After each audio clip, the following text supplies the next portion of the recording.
नाज़रीन, एक नए वीडियो के साथ मैं हुआ का मेज़बान रज़ा अब्बास। चूँकि मेन स्ट्रीम मीडिया के अंदर तुर्की के जो हालात हैं वो उस तरह से रिपोर्ट नहीं किए जा रहे, तो हमने ये कोशिश की है कि तुर्की के जो हालात इस वक्त वहाँ पर बन चुके हैं वो आपके सामने रखा जाए कि आखिर मामला है क्या। बहुत सारे लोगों को ये मामला नहीं पता कि इस्तांबुल की सड़कों में आखिर पूरा तुर्की जो है वो उमड़ क्यों आया है, ऐसा क्या हो गया है तुर्की में। एक या दो दिन के अंदर अंदर जो सूरत हाल आपको अक्सर तब्दील होती हुई नज़र आती है। तो मामला कुछ यूँ है कि इकरम इमामोगलू आप ये इस्तांबुल के मेयर हैं और इन्हें गिरफ़्तार किया गया है उर्दुगान की हुकूमत की जानिब से, जो कि इस वक्त वहाँ पर टर्की में मौजूद है। इन्हें गिरफ़्तार क्यों किया गया है? इनके ऊपर इल्ज़ामात ये लगाए गए हैं कि ये मुबैना तौर के ऊपर किसी न किसी दहशतगर्द जो तंजीम है जो तुर्की की सालमियत के अगेंस्ट है या उससे ख़तरा लाहक हो सकता है उसे सपोर्ट कर रहे हैं, और ऐसे नज़रियात के भी हामी जो है वो समझे जाते हैं और करप्शन के इल्ज़ामात वगैरह लगाए गए हैं, और इन्हीं बिना के ऊपर, इन इल्ज़ामात की बुनियाद के ऊपर इन्हें इनके घर से गिरफ़्तार कर लिया गया। लेकिन क्या मामला इतना ही सादा है जिस तरह रिपोर्ट किया जा रहा है या फिर नज़र आ रहा है? नहीं, मामला इतना सादा नहीं है। हमें ये एक तवातुर के साथ एक पैटर्न ये नज़र आता है टर्की के अंदर, बिलखुसूस उर्दुगान के टेन्योर के अंदर, कि उर्दुगान जब जब ये समझते हैं कि उनके अपोजिशन में कोई ऐसी पर्सनैलिटी पिनअप रही है या वजूद में आ चुकी है या वो एक असर रसूख रखती है अवाम के अंदर और उन्हें उससे अपने इक़्तिदार को ख़तरा लाहक हो जाता है, तो वो उस शख्सियत को किसी न किसी तरह फिर मुतनाज़ बनाने की कोशिश करते हैं और फिर उनके ऊपर इल्ज़ामात लगते हैं और फिर उन्हें रियासत जो है टर्की की वो गिरफ़्तार कर लेती है। ऐसा ही बिल्कुल इमामोगलू जो उनका नाम है,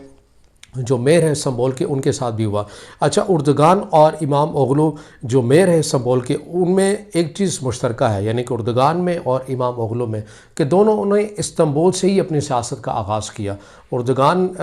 उन्होंने गालिबन जो है 1970 में किया था। इन्होंने काफ़ी टेन्योर पहले इन्होंने बिज़नेस में गुजारा, एज ए बिज़नेसमैन थे, फिर उसके बाद इन्होंने इस्तांबुल से अपनी सियासत का आगाज़ किया। उर्दुगान की नज़रों में इमामोगलू तब खटके कि जब उन्होंने दूसरी बार इस्तांबुल में अपनी हुक्मरानी जो है वो जमाई और बड़ी तादाद के अंदर आवाम ने उनको सपोर्ट किया, उनको वोट दिया, और वहीं से लग रहा था कि अब कहीं ना कहीं उर्दुगान जो है वो इमामोगलू को टफ़ टाइम दे सकते हैं और इन्हें भी पाबंद सलासल किया जा सकता है, और इमामोगलू को भी इस बात का अच्छी तरह इदराक था। अब इसके अंदर जो एक और जो नुक्ता ऐड हो जाता है, अगर नज़रियात के वाले से अगर हम बात करें तो इमामोगलू के नज़रियात के बारे में ये रिपोर्ट किया जा रहा है कि वो ज़रा सेकुलर माइंड के हैं और वो समझते हैं कि टर्की माशरे के अंदर काफ़ी तकसीम हो चुकी है, तो सभी को साथ लेकर चला जाए, जिसके जो नज़रियात हैं उन्हें भी साथ मिला कर चला जाए। अब इसके अंदर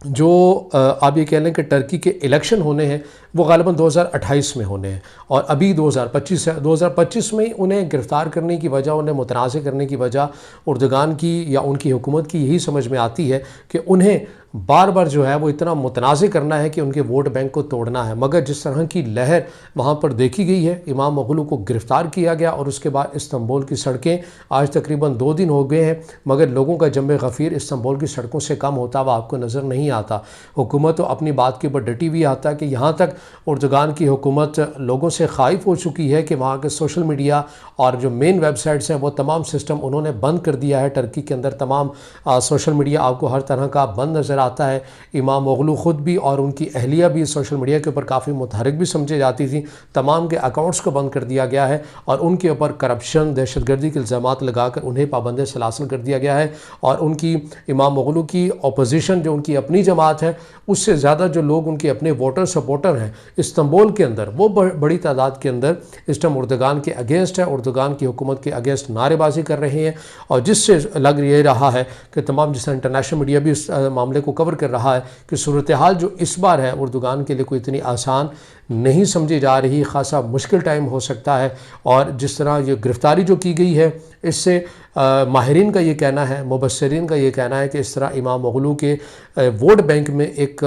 हमदर्दी का जो एलिमेंट है वो ऐड हुआ है और इस तरह उन्हें अपने सियासी तौर के ऊपर और भी फ़ायदा मिला है। तो अब आने वाले वक्त के अंदर मज़ीद नक्शा जो है वो सामने आएगा और इस सूरत हाल से जुड़ी जो भी मालूमात होगी हम आप तक पहुँचाएँगे, लेकिन अब तक की यही मालूमात है। सोशल मीडिया वेबसाइट्स बंद कर दी गई हैं। इमामोगलू इस्तांबुल के जो मेयर हैं उन्हें गिरफ़्तार किया गया है। हालात इंतहाई कशीदा हो चुके हैं। मज़ीद इससे जुड़ी जो भी अपडेट्स आएंगी हम अपने दोस्तों तक लाजमी पहुँचाएँगे। हमारे चैनल को रिक्वेस्ट आखिर में यही है कि लाइक कीजिए, सब्सक्राइब कीजिए और कमेंट्स ज़रूर करें।